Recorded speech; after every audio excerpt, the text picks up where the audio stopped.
శక్తి media ప్రేక్షకులకు నమస్కారం. ఈ రోజు మనతోని పెద్దన్న గారు ఉన్నారు గెస్ట్‌గా. నమస్తే పెద్దన్న. నమస్కారం.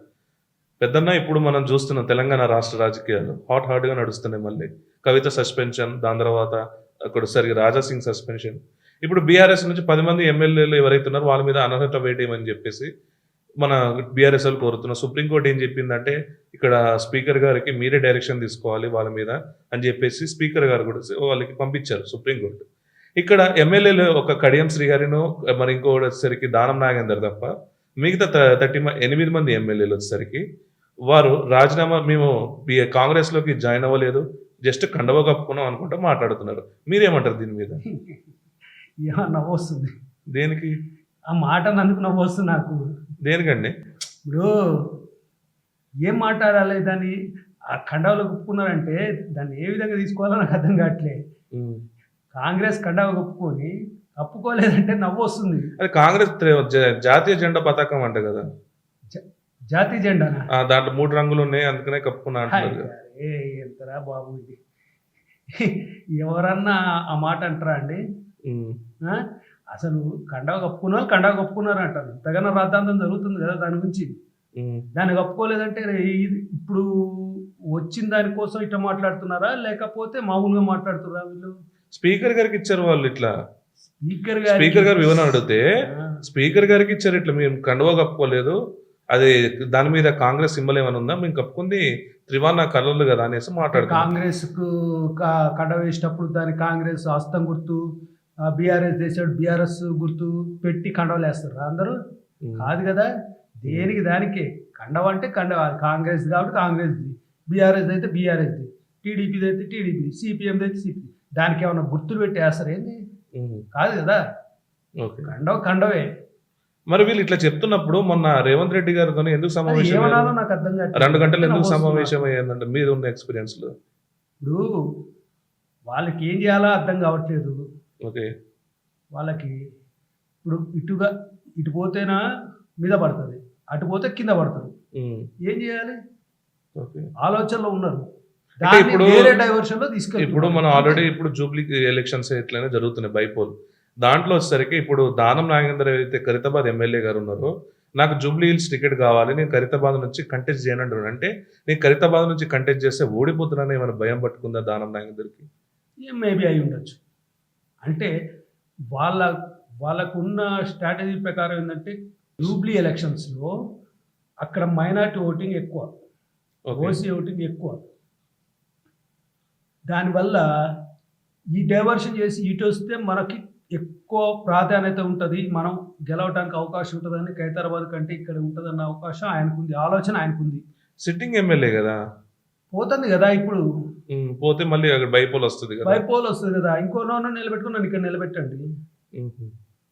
అంటే తన నియోజకవర్గంలో కంటెస్ట్ చేయకుండా ఇప్పుడు పక్క నియోజకవర్గం మీద కన్నేస్తున్నారు. అంతే కదా, నాకు ఎక్కడ సేఫ్ నేను అక్కడ చూసుకుంటాను. ఓకే, ఇప్పుడు అరకపూడి గాంధీ గారు ఉన్నారు, ఎవరైతే షేర్లింగంపల్లి కాన్స్టిట్యున్సీ, వారి గురించి ఏమంటారు? ఇక ఆయన మర్చిపోవడం మంచిది కొంచెం. ఎందుకంటే ఇంత ముందున్న ప్రాధాన్యత ఇప్పుడు తగ్గిపోయింది ఆయనకి. ఓకే, ఎందుకంటే మారుకుంటూ వచ్చేసరికి ప్రాధాన్యత తగ్గిపోయింది ఆయనకి. ఓకే, దానివల్ల ఆయనకి రాబోయే రోజుల్లో అక్కడ ప్రజలందరూ దూరంగానే ఉంటారు తప్ప దగ్గర ఉండవు. ఓకే, ఇప్పుడు మనకి బండ్ల కృష్ణమోహన్ రెడ్డి ఎవరైతే గద్వాల నుంచి కంటెస్ట్ చేస్తున్నారో, ఇది వచ్చేసరికి పాలమూరు జిల్లా నుంచి రేవంత్ రెడ్డి గారు అక్కడ ముఖ్యమంత్రి కూడా ఉన్నారు, పాలమూరు జిల్లా వాసులు కాబట్టి అక్కడ కొడంగల్ అనేది. ఇప్పుడు గద్వాల్లో గెలిచే ఛాన్స్ ఉందా? అక్కడ వచ్చేసరికి డికే అరుణ గారు కూడా ఇప్పుడు బీజేపీలో తను ఎంపీగా ఉన్నారు. ఇంకొకటి జితేందర్ రెడ్డి గారు అక్కడే అదే కాన్స్టిట్యున్సీ నుంచి ఉన్నారు. ఇప్పుడు జితేందర్ రెడ్డికి టికెట్ ఇస్తారా, లేకుంటే ఇప్పుడు ఎవరైతే ఇప్పుడు కంటెస్ట్ చేశారో బండ్ల కృష్ణమోహన్ రెడ్డికి వారికే ఇస్తారా టికెట్? ఎవరికి ఇచ్చినా అక్కడ ఎప్పుడైనా సరే ఏమవుతుందంటే వాళ్ళకి గెలిచింది ఒకటి, పోయింది ఒకటి. ఈ రెండింటి మధ్యలో మళ్ళీ తీసేస్తే మళ్ళీ ఇదే దీంట్లోనే ఇచ్చినా అక్కడ దెబ్బ కొడుతుంది, ఇక్కడ దెబ్బ పడుతుంది అన్న ఆలోచనలో ఉన్నారు వాళ్ళు. ఓకే, పార్టీ మారారు, ఈ పార్టీ వచ్చి సరే తీసిన తర్వాత మళ్ళీ అతను పెట్టినా మళ్ళీ పోటీ చేస్తే మనకి 2 వైపులా దెబ్బ పడుతుందన్న భయంలో ఉన్నారు ఇప్పుడు వాళ్ళు. ఓకే, అర్థమైందా? ఆ విధంగా ఉండటం వల్ల వాళ్ళు ఏం చేయాలో అర్థం కాక అట్లా చెప్తున్నారు వాళ్ళు. మేము ఏదో 3 రంగుల జెండా కప్పుకున్నాం, అని చెప్తున్నారు.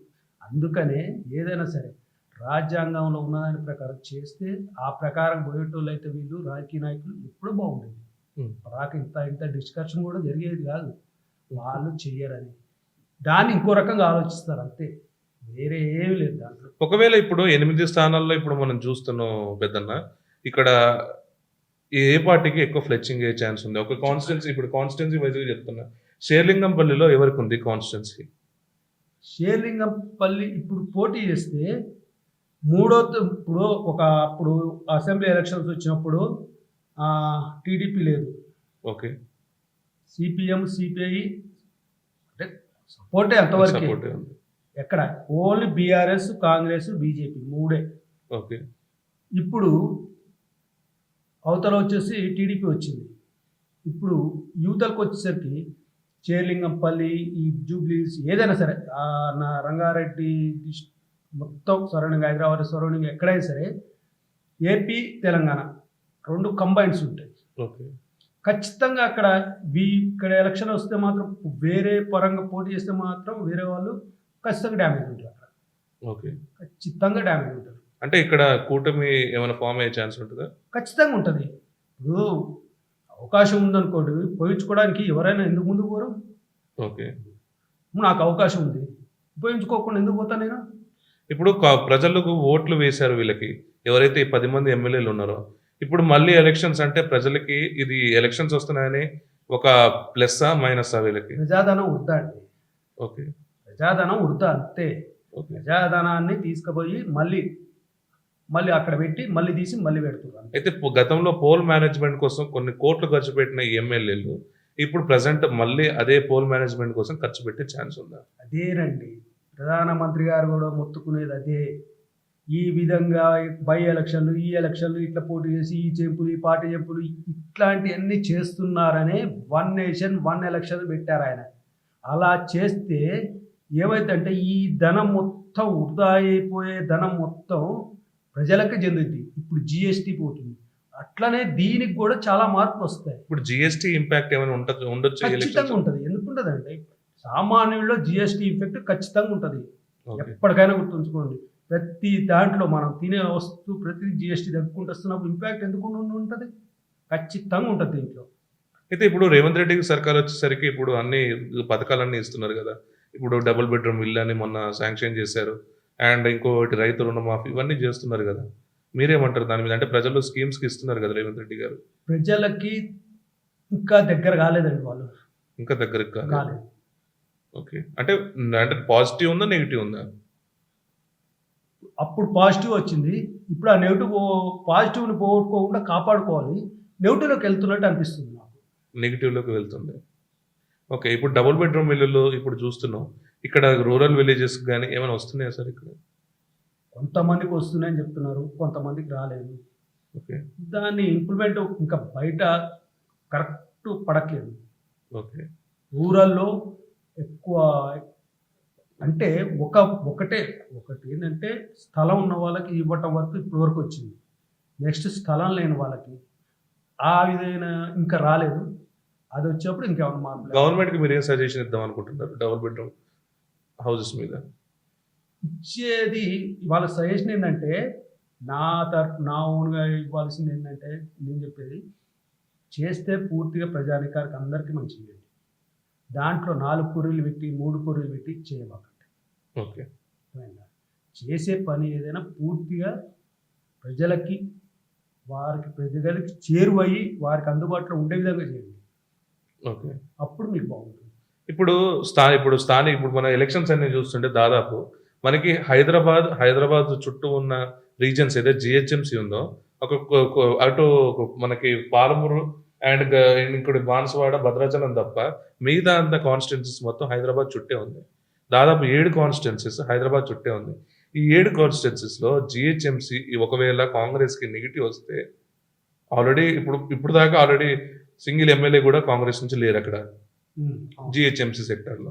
ఒకవేళ ఈ జిహెచ్ఎంసీ సెక్టర్లో వీరు ఓడిపోతే అంటే ఈ 10 స్థానాల్లో ఒక 5 అయినా ఓడిపోయి వేరే పార్టీ షిఫ్ట్ చేసే ఛాన్స్ ఉందనుకోండి, ఇక్కడ జిహెచ్ఎంసీలో ఏమైనా ప్రభావం ఉంటుందా? ఏమండి 2014 అప్పుడు ఓకే.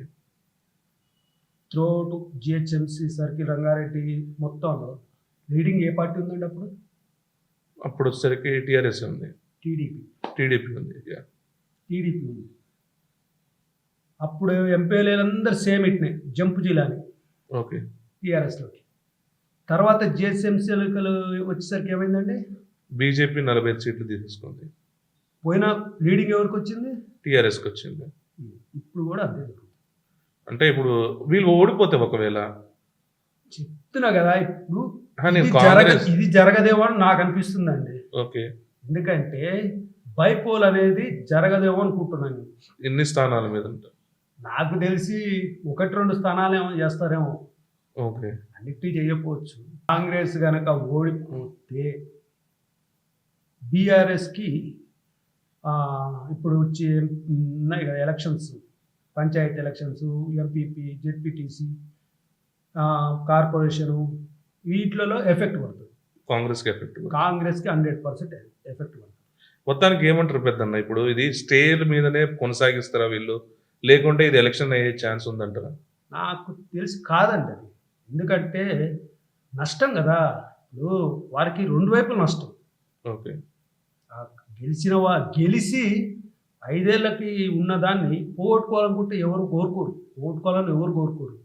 ఇటు వచ్చామని పోగొట్టుకోవటానికి వాళ్ళు సిద్ధంగా కూడా ఉండకపోవచ్చు.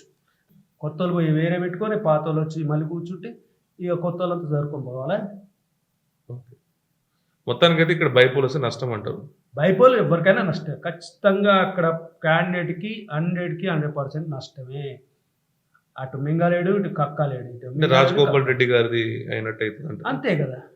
ఇప్పుడు ఒకరిది జరిగింది, రాజీనామా చేసి ఎవరు పోరండి. అప్పుడు రాజకీయాలు అంటే రాజీనామా చేసి ఎలక్షన్ పోయి అప్పుడు వేరే పార్టీలు పోయి ఉండేది. ఇప్పుడు లేదు, జంప్ జిల్లాని అంతే, పెద్ద మార్పే లేదు. నాకు నాకు ఓ పార్టీ ఉందండి, రేపు ఇంకో పార్టీ అధికారం ఎక్కడ ఉంటే అక్కడ ఎందుకు పోతున్నావు? వారు చెప్పే మా ప్రజలకి మేము నిధులు నియామకాలు ఇది చేసుకోవాలంటే మాకు కావాలి, మరి మేము పోవాలి అంతే. చాలా పార్టీలు కాదండి, గెలిచినామా, గెలిచిన తర్వాత ఏముంటే ఆ పైన ఏది ఉంటే దానికే మేము ఇక్కడ మా నియోజకవర్గాన్ని మేము అభివృద్ధి చేసుకోవాలి. అంటే విలువ లేని రాజకీయాలు అంటారు. విలువ అసలు రాజకీయం అంటేనే విలువ లేదు. ఓకే.